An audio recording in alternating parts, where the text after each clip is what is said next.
स्वागत छ तपाईलाई हाम्रो युट्युब च्यानलमा। आज म तपाईलाई बीबीएस फोर्थ इयरको इन्भेस्टमेन्टको च्याप्टर 5 मोडर्न पोर्टफोलियोको बारेमा कुरा गर्नेछु।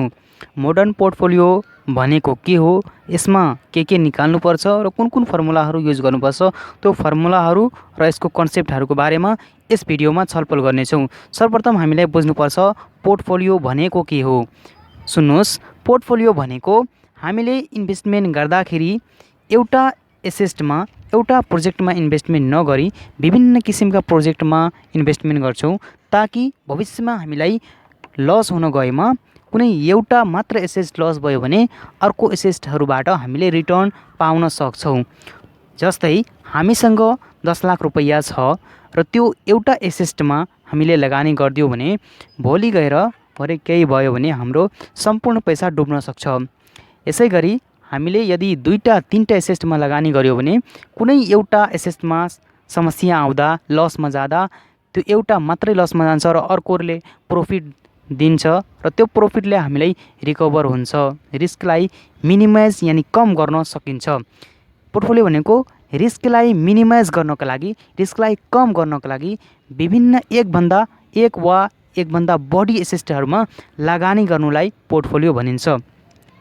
अब रिस्कलाई कम गर्नको लागि हामीले बुझ्यौँ पोर्टफोलियो गर्नुपर्छ र पोर्टफोलियो गर्दाखेरि रिस्कलाई कम गर्न सकिन्छ, तर टोटली रिस्कलाई घटाउन सकिँदैन। केही न केही रिस्क हुन्छ, हो त्यो रिस्कलाई क्याल्कुलेट हामीले गर्नुपर्छ। त्यो क्याल्कुलेट कसरी गर्ने यस भिडियोमा म बताउने छु र त्यहाँबाट केही न केही रिटर्न पनि त आउँछ। लगानी गरिसकेपछि हामीलाई केही रिस्क हुन्छ, केही रिटर्न पनि आउँछ। त्यो रिस्क र रिटर्न दुईटैको बारेमा यस भिडियोमा छलफल गर्नेछौँ। अब सर्वप्रथम कुरा गरौँ पोर्टफोलियो रिस्कको। पोर्टफोलियो रिस्कको 1 नम्बरमा हामीलाई निकाल्नुपर्छ पोर्टफोलियो रिस्क। पोर्टफोलियो रिस्क र अर्को हामीलाई चाहिन्छ पोर्टफोलियो रिटर्न।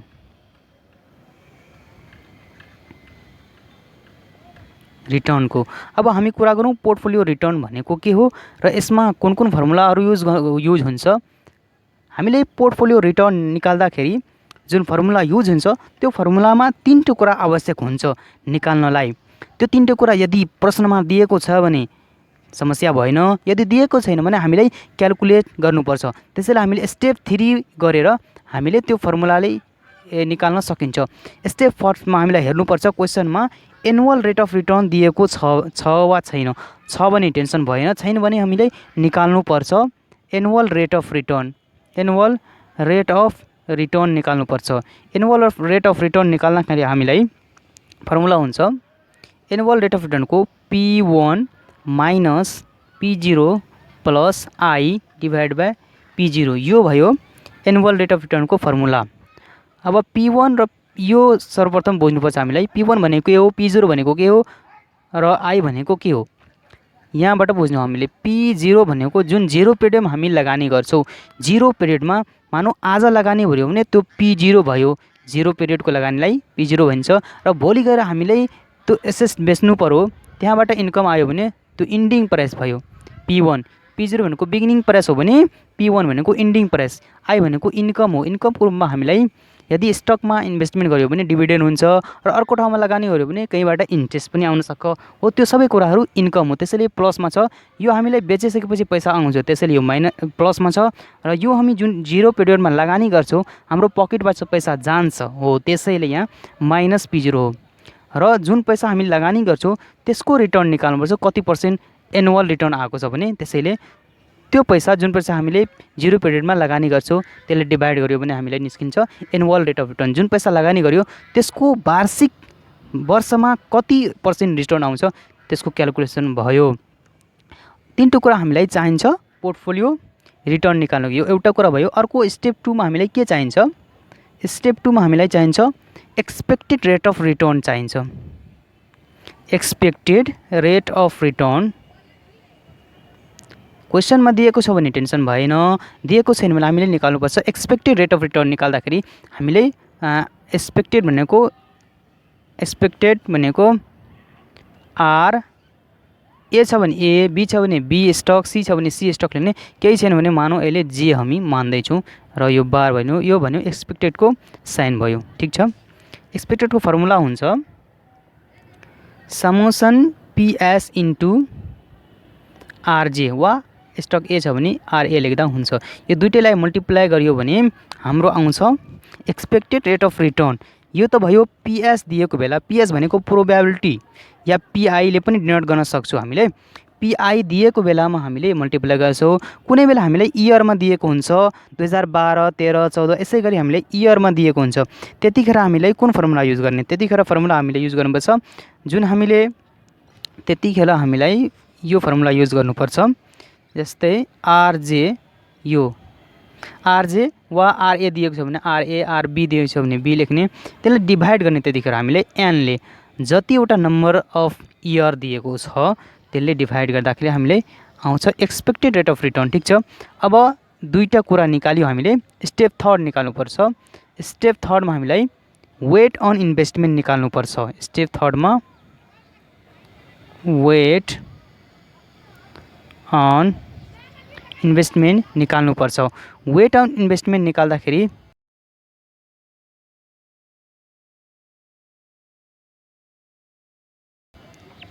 हामीलाई एमाउन्ट अफ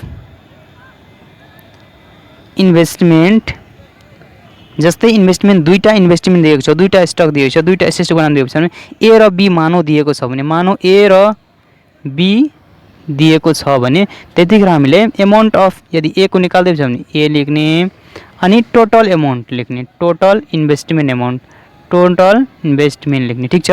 मानौ ए को 10,000 छ, बी को पनि 10,000 छ भने एमाउन्ट अफ ए को निकाल्दै छ भने एमाउन्ट अफ ए 10,000 र डिभाइड बाई टोटल इन्भेस्टमेन्ट भनेको 10, 10, 20, 20,000 लेख्यो भने हामीले 0.5, 50% आउँछ 0.5 लेख्ने। ठीक छ। जहिले पनि यो पर्सेन्टेजमा नलेख्ने, यो डेसिमलमा लेख्नुपर्छ हामीलाई वेट। अर्को मानौ बी को निकाल्नु छ भने यहाँ के लेख्ने? Amount of B, amount of investment in B लेख्ने अनि डिभाइड बाई टोटल लेख्ने। ठीक छ। त्यो पनि 0.5 आउँछ किनभने जहिले पनि वेट, टोटल वेट तीनटा, चारटा या दुईटा जतिमा दिएको छ भने सबै टोटल गर्दाखेरि 1 आउनुपर्छ। 1 सबै जोडेर 1 आउनुपर्छ। ठीक छ। अब यो तीनटा कुरा हामीले निकाल्यौँ। स्टेप फर्स्टमा हामीले एनुअल रेट अफ रिटर्न निकाल्यौँ, स्टेप बीमा हामीले निकाल्यौँ एक्सपेक्टेड रेट अफ रिटर्न। ठीक छ। अनि स्टेप 3मा वेट अन इन्भेस्टमेन्ट निकाल्यो। तीनटा कुरा निकालेपछि हाम्रो पोर्टफोलियो रिटर्न निस्किन्छ। पोर्टफोलियो रिटर्न निकाल्नको लागि अब फर्मुला हामीले युज गर्नुपर्छ। पोर्टफोलियो रिटर्न निकाल्दाखेरि हामीले कुन फर्मुला युज गर्ने त? पोर्टफोलियो रिटर्नको फर्मुला हुन्छ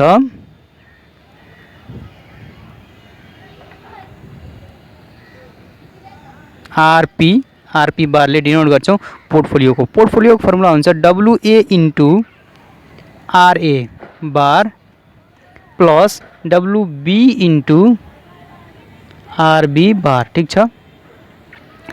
C पनि दिएको छ भने स्टक WC इन्टु R बार C पनि लेख्न सक्छौँ हामीले। मानौ दुईटा स्टक दिन्छ, W भनेको वेट, जस्तै हम यहाँ निकाल्यौँ, ए को निकाल्यो भने ए यहाँ लेख्ने इन्टु RA बार जुन यहाँ निकाल्यो, RJ बार निकाल्यो, ए छ भने ए बार लेख्ने। ठीक छ। यसरी हामीले निकाल्न सक्छौँ पोर्टफोलियो रिटर्न। र अर्को नम्बरमा आउँछ हामीलाई पोर्टफोलियो रिस्क कसरी निकाल्ने त? पोर्टफोलियो रिस्क निकाल्न पनि हामीले तीनटा कुरा क्वेसनमा दिएको हुनुपर्छ। यदि दिएको छैन भने हामीलाई क्याल्कुलेसन गर्नुपर्छ। त कसरी क्याल्कुलेसन गर्ने? पोर्टफोलियो रिस्क कसरी क्याल्कुलेट गर्ने? पोर्टफोलियो रिस्क क्याल्कुलेसन गर्नको लागि हामीले तीनटा कुरा दिएको हुनुपर्छ। स्टेप फर्स्टमा हामीलाई स्ट्यान्डर्ड डेभिएसन दिएको हुनुपर्छ। स्ट्यान्डर्ड डेभिएसन दिएको हुनुपर्छ। र अर्को नम्बरमा दुईटा कुरा, दोस्रो कुरा हामीलाई कोभ्यारिएन्स दिएको हुनुपर्छ। कोभ्यारिएन्स दिएको हुन्छ वा तेस्रोमा करिलेसन दिएको हुनुपर्छ। करिलेसन दिएको हुन्छ। तीनटा कुरा हामीले क्वेसनमा दिएको हुनुपर्छ। यदि क्वेसनमा दिएको छैन भने हामीलाई निकाल्नुपर्छ। अब हामी निकाल्न कोसिस गरौँ। स्ट्यान्डर्ड डेभिएसन फर्स्टमा निकाल्ने प्रयास गर्छु। स्ट्यान्डर्ड डेभिएसन कसरी निकाल्ने त? स्ट्यान्डर्ड डेभिएसन कसरी निकाल्ने? स्ट्यान्डर्ड डेभिएसनको फर्मुला हुन्छ SD इक्वल टु, यहाँ लेखौँ, रूट अन्डर समेसन RJ जे को ठाउँमा जुन एसएस दिएको छ त्यो लेख्ने, ए दिएको छ भने ए, बी छ भने बी, सी छ भने सी लेख्ने। ठिक छ। आरजे माइनस आरजे बार को square divide by N minus 1 गर्ने। ठिक छ। यो त नम्बर अफ इयर दिएको बेला यो फर्मुला युज गर्ने। यदि पीएस दिएको छ भने यानी प्रोबेबिलिटी दिएको छ भने अर्को फर्मुला युज गर्ने स्ट्यान्डर्ड डेभिएसन निकाल्नको लागि। यो भयो हामीले इयर दिएको बेला, अर्को दिएको हुन्छ प्रोबेबिलिटी, त्यतिखेर हामीले रुट अन्डर दिने। प्रोबेबिलिटी दिएको छ भने पीएस लेख्ने अनि रुट अन्डर गर्ने, यो सेम लेख्ने। आरजे माइनस आरजे बार, जे को ठाउँमा जहिले पनि जुन स्टक दिएको छ क्वेसनमा त्यो लेख्ने। स्टक ए, स्टक बी जे पनि दिएको हुन सक्छ। ठीक छ। यसको पनि स्क्वायर गर्ने। ठीक छ। नम्बर अफ इयर दिँदाखेरि एन माइनस 1 गर्ने अनि पीएस दिँदाखेरि एन माइनस 1 नगरी पीएस दिएको छ भने पीएसले मल्टिप्लाई गर्ने। ठीक छ। एन दिँदा डिभाइड गर्ने, माइनस 1 गर्ने र पीएस यानी प्रोबेबिलिटी दिँदा हामीलाई इन्टु गर्नुपर्छ। ठीक छ। यो त भयो हामीले स्ट्यान्डर्ड डेभिएसन। अर्को निकाल्नुपर्छ कोभ्यारिएन्स। कोभ्यारिएन्स कसरी निकाल्ने त? कोभ्यारिएन्स अब निकाल्ने सीओभी, कोभ्यारिएन्स दिएको हुन्छ एबी बीसी यसै दिएको हुन्छ। जस्तै दुईटा एसएस को निकाल्नुपर्छ हामीलाई, ए र बी दिएको छ भने कोभ्यारिएन्स ए र बी लेख्नुपर्छ। दुईटा कम्बिनेसन निकाल्नुपर्छ। ए र बी को मान निकाल्नुपर्छ भने यहाँ हामीलाई लेख्नुपर्छ समेसन आरए माइनस आरए बार, यो एक भयो। अब बी को पनि लेख्नुपर्छ, इन्टु गर्नु सेम आरबी माइनस आरबी को बार, सजिलो छ यो लेख्ने। ठीक छ।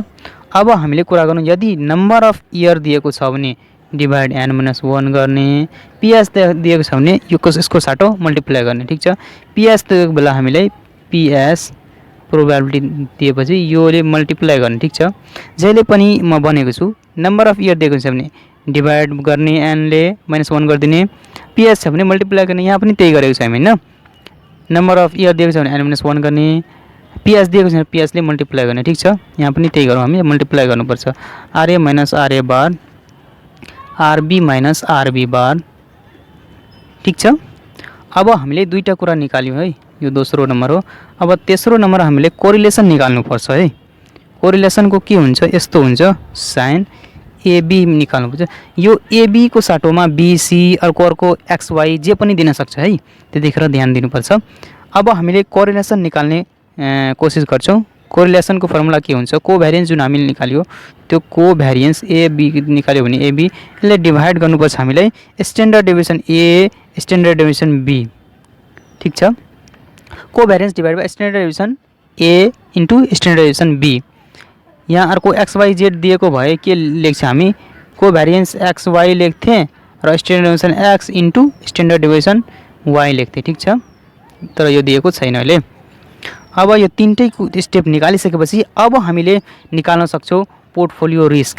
पोर्टफोलियो रिस्कको अब फर्मुला यहाँ युज गर्न सक्छौँ। पोर्टफोलियो रिस्कको फर्मुला हुन्छ root under WA square into standard deviation A को स्क्वायर। ठीक छ। दुईटाको मल्टिप्लाई। वेट अघि हामीले निकाल्न सिकिसके एक नम्बरमै। वेट र स्ट्यान्डर्ड डेभिएसनको मल्टिप्लाई गरेर यहाँ लेख्नुपर्छ। यहाँ अरू बी को छ भने बी को पनि WA को ठाउँमा WB लेख्छु, स्क्वायर गर्छु, इन्टु स्ट्यान्डर्ड डेभिएसन ए को ठाउँमा स्ट्यान्डर्ड डेभिएसन बी लेख्छु, स्क्वायर गर्छु।